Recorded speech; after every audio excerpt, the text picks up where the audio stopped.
অবৈধ মাটি পাচার চক্রের সঙ্গে জড়িত থাকার অভিযোগে ৪ অভিযুক্তসহ জুনপুর থানার এক ভিলেজ পুলিশকে গ্রেফতার করল পুলিশ।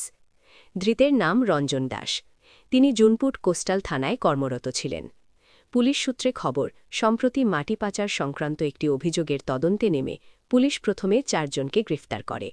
ধৃতদের জিজ্ঞাসা করে পাচার চক্রের সঙ্গে রঞ্জন দাসের যোগসূত্রের প্রমাণ মেলে। সেই সূত্রের ভিত্তিতে পাথরঘাটার বাসিন্দা অভিযুক্ত ভিলেজ পুলিশকে গ্রেফতার করা হয়। ধৃতকে কাথি মহকুমা আদালতে তোলা হলে বিচারক তার জামিনের আবেদন খারিজ করে জেল হেফাজতের নির্দেশ দেন। আজ আবারও মোট ৫ জনকে কাথি আদালতে তোলা হবে। আবার সমগ্র তথ্য প্রমাণ দেখে কি বিচারক কি রায় দেন সেটাই দেখার বিষয়। এই বিষয়ে জেলার ভারপ্রাপ্ত পুলিশ সুপার মিতুন দে বলেন, আমরা জুনপুর থানা এলাকার মাটি পাচার নিয়ে একটা অভিযোগ পাই। তার তদন্তে নেমে জুনপুর থানা এলাকায় এক ভিপি রঞ্জন দাস লিঙ্ক পেতেই তাকে হেফাজতে নিয়েছি।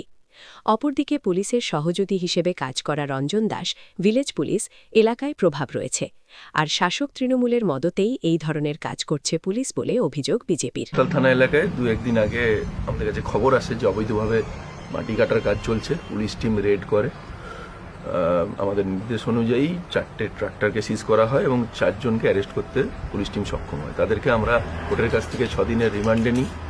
তারপরে ইনভেস্টিগেশনকে আরও ফার্দার করার পর আমরা রঞ্জন দাস বলে একজনের ইনভলভমেন্ট ওখানে ট্রান্সফার করে, যে ওখানে জুনপুর কোস্টাল থানাতেই ভিলেজ পুলিশ হিসেবে কর্মরত।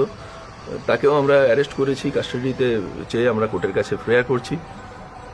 বিষয় হচ্ছে এই ধরনের অবৈধ কাজকর্ম, সে মাটি বালি হোয়াট এভার ইট ইজ, যারা জড়িত থাকবে তার পেশাগত সামাজিক রাজনৈতিক পরিচয় যাই হোক, তার এগেনস্টে যেটা আইনানুগ ব্যবস্থা নেওয়ার সেটাই আমাদের বলব। ধন্যবাদ।